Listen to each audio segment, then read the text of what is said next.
আসসালামু আলাইকুম। সবাইকে বেসিক শিখি চ্যানেলে স্বাগত।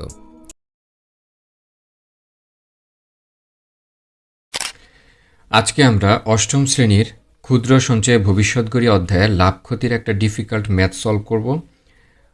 অঙ্কটা একটু কঠিন, তবে আমি সহজভাবে বোঝানোর চেষ্টা করব। তোমাদেরকে রিকোয়েস্ট থাকবে, প্রথমেই তোমরা কয়েকবার ভালোভাবে প্রশ্নটা আগে পড়ে নিবা, প্রশ্নটা আগে বোঝার চেষ্টা করবা, তাহলে এই টাইপের ম্যাথগুলো আসলে যাতে তোমাদের আর সমস্যা না হয় করতে। একটি দ্রব্য ৩৬ টাকায় বিক্রয় করলে যত ক্ষতি হয় ৭২ টাকায় বিক্রয় করলে তার দ্বিগুণ লাভ হয়। দ্রব্যটির ক্রয়মূল্য কত? আচ্ছা, দ্রব্যটির ক্রয়মূল্য চাইছে এবং ৩৬ টাকায় বিক্রয় করলে ক্ষতি হয়, ৭২ টাকায় বিক্রয় করলে যত ক্ষতি হয় তার দ্বিগুণ লাভ হয়।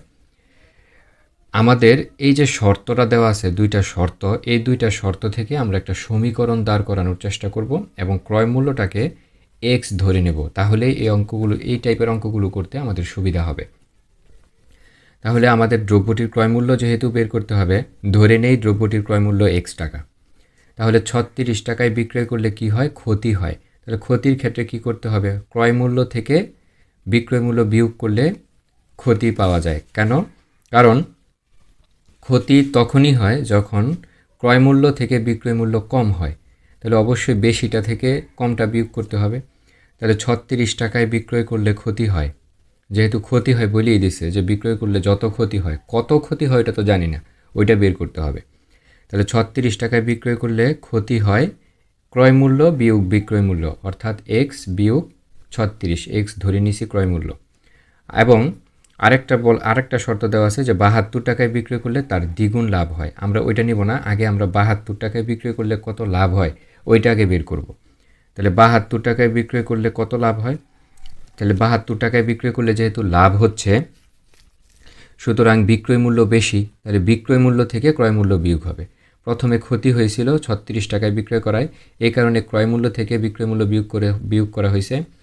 আবার ৭২ টাকায় বিক্রি করলে লাভ হচ্ছে, এই কারণে বিক্রয় মূল্য থেকে ক্রয় মূল্য বিয়োগ করা হচ্ছে। এইবার প্রশ্নানুসারে আমরা একটা সমীকরণ দাঁড় করাবো।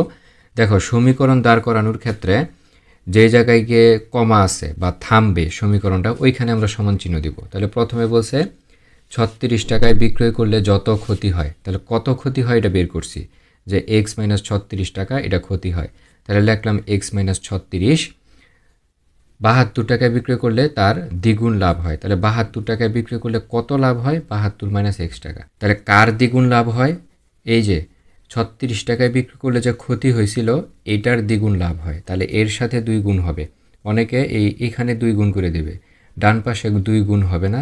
তাহলে এখন তো সহজ, হিসাব করবা, জাস্ট ক্যালকুলেশন করলে তোমার উত্তর পেয়ে যাবা। 2 দ্বারা গুণ করে দেবা ভিতরে, তাহলে হবে 2x মাইনাস 36 দুগুণে 72, আর ডান পাশে 72 মাইনাস এক্স, সব এক্স এক পাশে নিয়ে আসা পড়বা, 2x আর মাইনাসের এক্স এই পাশে এসে প্লাস এক্স হবে, আর 72 এই পাশেই ছিল, মাইনাসের 72 এই পাশে গিয়ে প্লাসের 72। তাহলে এখানে হবে 3x আর 72 144, অতএব x সমান হবে 3 গুণ আকারে আছে ওই পাশে গিয়ে ভাগ 48 হবে, অর্থাৎ দ্রব্যটির ক্রয় মূল্য 48 টাকা। আশা করি এই টাইপের অঙ্ক আসলে তোমাদের আর ভুল হবে না।